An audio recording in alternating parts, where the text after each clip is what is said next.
Hello, MySpace, Facebook, and Pokemon Go people. I am finally, well, I guess it's been I did one before, I did one in the very beginning, but I've seen so many horrible videos on how to make a teapot. I feel obligated to make another one.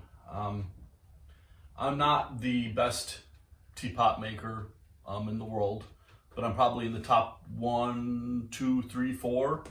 And I figure it's about time that I share that with you so you can also make great teapots rather than the normal horrible crap that we see on social media. Let's fight the good fight against bad teapots. And the demonstration today is going to be dealing with some things that aren't normal, I guess is the easiest way to say it. That there are things that I do privately in the studio by myself, alone, and I don't really share. My wife kind of said not to do this video, but we're going to do it anyways because I think it's important for you. So I'm going to throw everything off the hump pretty much. And this piece of clay, I don't know what temperature it fires to or anything, and it doesn't really matter for a teapot.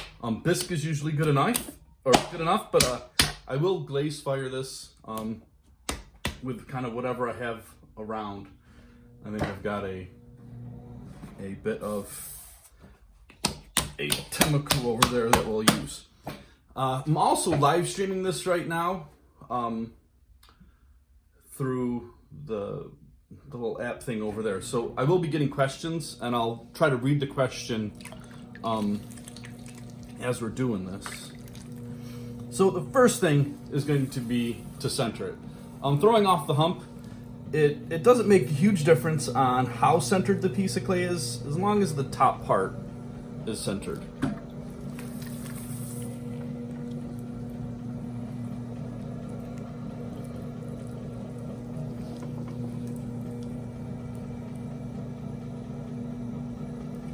Someone asked what throwing off the hump is, and it's basically making little things off of a big chunk of clay. First thing we're going to make is a lid, and the lid is going to have a redundant system. We're going to have a flange, and we're going to have an outside flange, an inside flange, and probably another outside flange to make sure that there is a hermetic seal, an airtight seal around the lid. So on the inside, outside, and outside, that it's well sealed. And then, in the end, we'll actually poke a hole in the top of the lid so that it doesn't make any difference. But we want to have that there anyways to make a really good teapot. So the first lid that I'm going to do, I'll just do one lid. We're going to do it upside down. We're going to open it up. We're going to split it. And then we're going to push it down. All right, so it's like that. We're going to go underneath, pull that up, push that in, and if we make this really, really long, then it's less likely to fall out of the teapot. So we're going to make this really, really tall. You need to have it tapered though. Bring that back up. I'm going to go underneath here, I'm going to pinch it in, and that will start the lid. I'm going to go underneath here, I'm going to make the knob,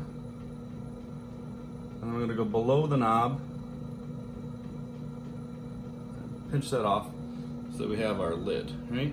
Hold on to it by the knob, flip it over, and I'm going to set it on the board. So we have our lid. We got to make the spout, and there's all sorts of ways people make spouts here. The really horrible people extrude them or pull them like a handle. That is so dumb. Don't be one of those people. The right way is to make it way too big while throwing it off the hump, really thick, and you want an opening so wide that you could pour a whole cup of tea before you could stop pouring it. So I'm going to pull it, like I would a normal pot. Nothing's really different here.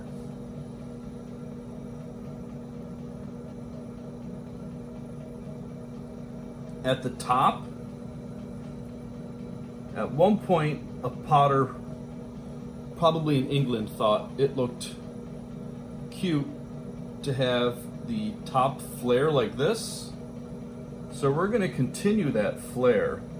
And the reason we do this on an American style teapot is that when you pour tea, if you ever pour tea out of it, most American teapots will never get used anyways, but when you pour tea out of it, it'll stick to the surface and it'll spread out and come out in a big fan shape, which makes the tea present better. You can really see the color of the tea when it does that. I'm going to clean off the outside, and then I'm going to chatter it just a little bit to match the decoration we're going to do on the other piece. So I'm just going to hold the rib until it starts to vibrate.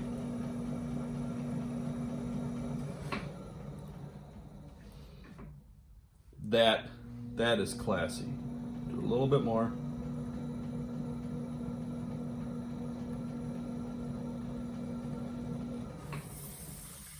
That's beautiful. If you're not chattering, then you're making. So I'm going to go underneath. I'm going to cut this, and I don't want to cut through the bottom. I did a little bit. I want all this meat down here that I can attach to the teapot. And lastly, we need to make a handle, and pretty much anybody that pulls a handle, you know, like that, are pulling handles for other reasons. That nobody has to pull a handle, and I think pulled handles are weaker, uglier. They're so easy to do that you know people that are doing them are just lazy, boring potters. So we're definitely not going to pull a handle. We're going to throw a handle, which is the right way to do it. I'm going to open it up at the top here. I'm going to spread out a ring of clay at the top, so I have a chunk. And this chunk, then, I can pull and shape to look like a great handle. Now, ideally, our handle needs to fit the pot. But for a teapot, and especially an American-style teapot, this doesn't matter so much. I'm going to make this part too wide to grasp well, so my hand, won't fit in it. It'll be a little awkward, which is usually better for a teapot. I'm going to leave the edge on the top here sharp with a jaggedy little bit that I'll make sure I don't clean off later. And then from below, I'm going to cut up and in, leaving a kind of a complementary jaggy part on the inside. So it's like this. You can see the jaggy part on the inside here, the jaggy part on the outside, and normally I would cut it later, but we're going to cut it now so you get an idea of how nice this handle is to start, right? And if we open it up, we can soften the memory in that handle a bit, like that. So we have our spout, we have our lid, we just have to make our teapot. And I think I have enough clay left here to do that. Now, the reason I have so much clay is that an American style teapot has to be about 10 times larger than what you really need it to be. Because it's just how we were taught to do it. And however you were taught to do something, if you do it more that way. So like if I was taught to make a 1 pound teapot, then if I go to make a 2 pound teapot, I'm doubling what I was taught, which is twice as good. So from this point, things start to get a little different. And I'm going to make sure I open with my thumbs, and I want my thumbs at 90 degrees to each other, because at this way, there's almost no control. And we want to build up that kind of wabi-sabi sort of, feel to our pots. So we want to tend to take all the control that we would normally have and throw it out the window by doing stuff like, opening it up so it's a little wonky and things. And the biggest change here is normally we pull up like this, right? We pull to go up, and I'm not turning the camera around. I'm not making this go in reverse. What we're going to do is I'm going to push down to make it go up. And this is for compression. I think most American potters mess this up over and over again, is that they worry about compressing the bottom, and they use ribs and all these things to push on the bottom. And really, if you compress the outside wall and you push it down, it'll prevent S-cracks. So I'm going to start at the top here. I'm going to get my groove going. I'm just going to move down instead of up. And you can see the wall will form, but it's in a compressive formation. And we're going to keep doing that until we get the wall of our pot here.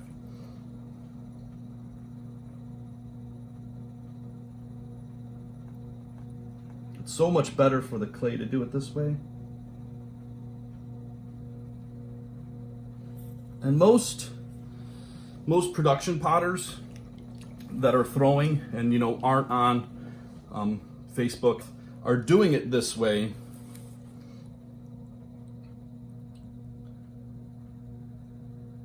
But they don't show people they do it this way because they don't want all those beginner potters taking their ideas and getting really good at it. Okay, so we got our base for our teapot. Now, our redundant lid is going to, we need a flange, and we need another flange, and maybe we need a catch. So we need all those things, and we're going to build them using the best way, which is to take a really big tool. And the really big tools allow you to put pressure on the pot without, and this is the important part, without worrying about your hands shaking, being nervous, that kind of thing. The bigger tool gives you a lot more control. I'm gonna cut that wonkiness off the top. That didn't seem very American. Okay, so we need to make it narrower. So we're just gonna collar that in, right? We want this part up here to be pretty thick. And I'm gonna use a board. Let's make sure we're in camera here. Yeah, we're in camera still. I'm gonna move up just a little bit. I'm gonna dip the corner of my board in the water. And if you dip it in far enough, as you work, there'll be a continued drip coming off the end of the board. So I'm going to put my finger on the inside, and I'm going to push down on the outside. And see how even that is? This is a trick that you won't see potters sharing on YouTube because of how well that works. I'm going to wet the outside, a place where I'm barely going to touch, but I want it to be slippery anyways. And then from the inside, I'm going to jam my hand in there like we're husbanding a cow, and I'm going to push out my teapot form.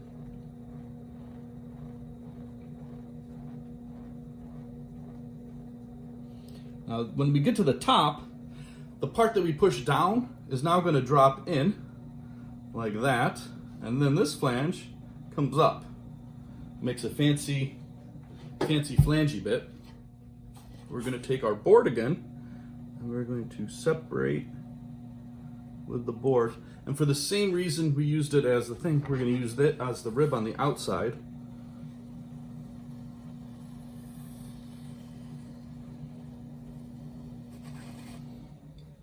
Boards are really cheap too. You can go to Home Depot, and if you want a board just like the one I have here, you can go to Home Depot and have them cut a 11 by 3/4 by 11 by 3/4 board. This one, Tammy, I don't know if Tammy's here.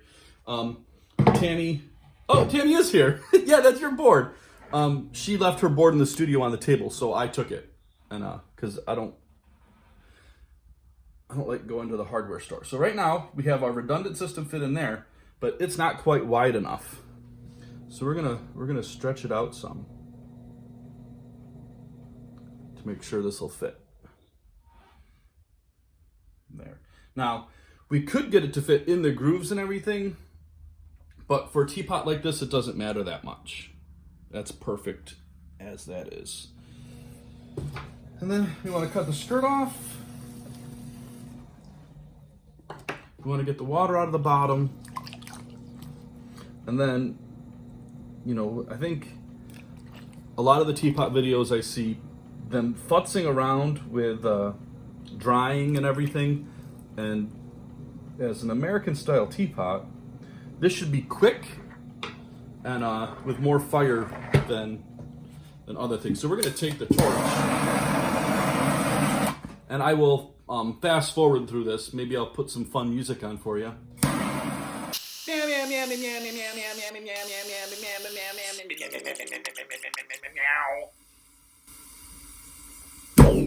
Okay, that is about dry, or dry enough. The right way to do this would be to leave it on the plastic bat. That's what's going to stop it from cracking. And we don't want to cut it off yet because it's so much easier to move the piece while it's on the bat. I'm not going to end up trimming this because it doesn't need to be trimmed. I threw it perfectly to begin with. We're going to size up the spout, get an idea where that's going to go. And we're going to trim it a little bit. I'm going to trim it with my needle tool. Let's back up just a little bit so we don't miss anything. So I'm going to trim this a little bit with the needle tool. Get an idea where it's going to go. And that looks pretty good. What we don't want it to be too high. We want it just at the height that if someone was to fill this, it would start to pour out of the spout. That's an alert to say you've put too much water in there, and it'll save them from wasting water. So because this piece was still soft, right, that it's made a mark on our teapot here. So now I know where to put my holes. And there are lots of different ways to put holes in a piece. But for a teapot of this style, we want to make them so big that any loose leaf tea that somebody puts in the teapot is going to filter right through those holes and end up in the cup. That'll help with the steeping overall. For the most part, the people that will be using this are too impatient to wait for the tea to steep, so they'll pretty much pour the water in, they'll put the dry tea leaves in, they will then just pretty much pour it out into a cup. They can't wait. So this will help keep the tea steeping in the cup.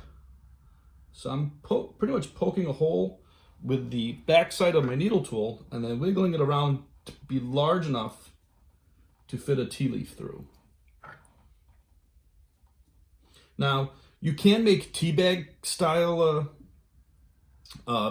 pouring spouts for this, for the gamers in your world, but in terms of regular people, you know, regular Americans are never going to use a tea bag. It's always going to be loose leaf tea.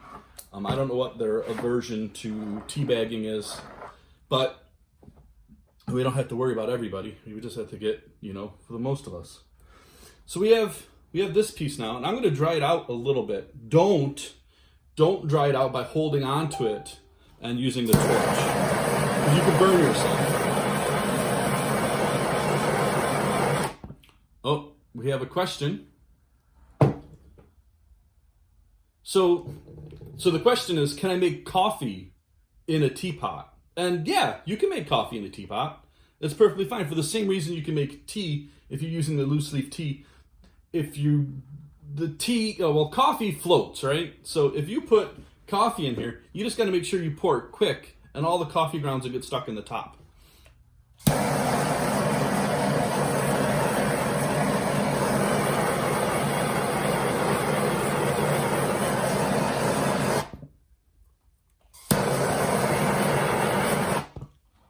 Okay, that should be dry enough. If you saw earlier, I had the magic stuff for attachment that I typically will tell people to use vinegar, but Pine Sol is the better product. If you think about what Pine Sol does, it breaks up dirt, right? It helps you clean floors. So if you use Pine Sol as an attachment agent, then you're pretty much taking the two sides and you're going, right?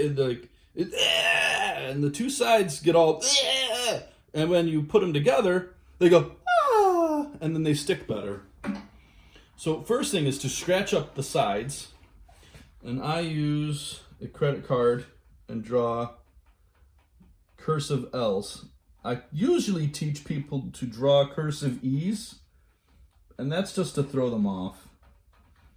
If they were to do L's, they would have more success, but you know, I'm teaching those people for free, and they don't deserve the right information. The people that are on the live stream over there, they're paying quite a bit of money for this. So I'm going to use my finger. I'm going to dab that on there. This is the lemon pine sol. The regular pine sol will work as well. I'm going to put it on, and then from the inside, I'm going to push into that connection because I don't want this coming off. And I'm going to smear this edge down around to make sure that it seals.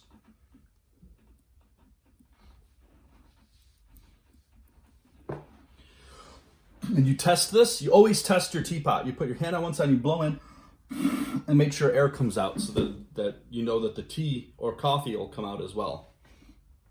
We're going to match our lid up here. Make sure that still fits great, and it does. And remember how I said we wanted to make this perfectly sealed? Because if you pour it, that clay to clay is always going to make a perfect seal. So air can never get back inside. So you always, after making a perfectly fitting lid, you have to poke a hole in the lid. You want to be in a spot where that if steam does come out when you're picking it up, that it burns you. That's so that you remember that you're picking up the lid. If you don't put that hole, you might forget that you have a lid, and you could tip the teapot over and your lid could break. So this does a couple things. It allows it to pour really nice, but it also alerts you that you have a lid. So we're almost done. The last thing is our handle. Now, there's a lot of debate on handles and everything, and for the most part, everybody's wrong but me. And we've got a couple styles we could do. We could go over the top, which makes for a really nice handle that's hard to put in a cupboard. And we don't want our teapots to live in a cupboard, because if they go in a cupboard, then nobody's going to use them. We want them to have to be on the counter. They'll get more use. Or we can put it on the side here. And the nice thing about being on the side is that when you pick it up, it's going to put a lot of strain on your wrist and your arm. And with a teapot this big, it can double as exercise as well, which, you know, as Americans, we want more of. So I'm going to take it instead, I'm going to put it over the top so it lives on the counter and gets more use. Again, I'm going to score it up, making cursive L's with my credit card tool. Ooh. And ooh.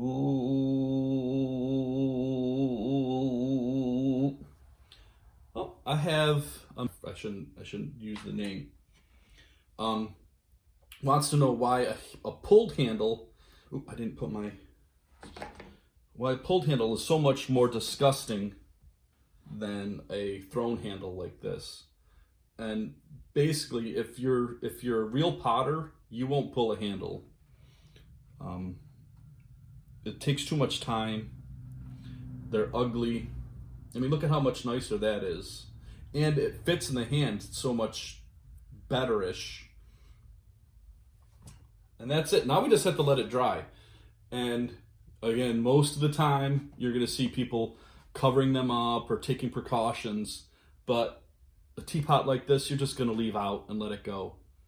That's the better way of doing this. I hope you enjoyed the video. I hope you're able to get a lot of stuff from it. Giving back to the community is really important to me. And, you know, this year's been really hard on a lot of us. And if I can give a little bit, for you guys, then I'm going to do it. Thank you so much for coming. And if you're having some thoughts right now about the teapot that I've made, and you're questioning the legitimacy of my mastery of the topic, then you're probably from Florida, and you don't know what April Fool's Day is, and that's okay. It's okay. We're gonna get through this. Okay, we'll see you guys.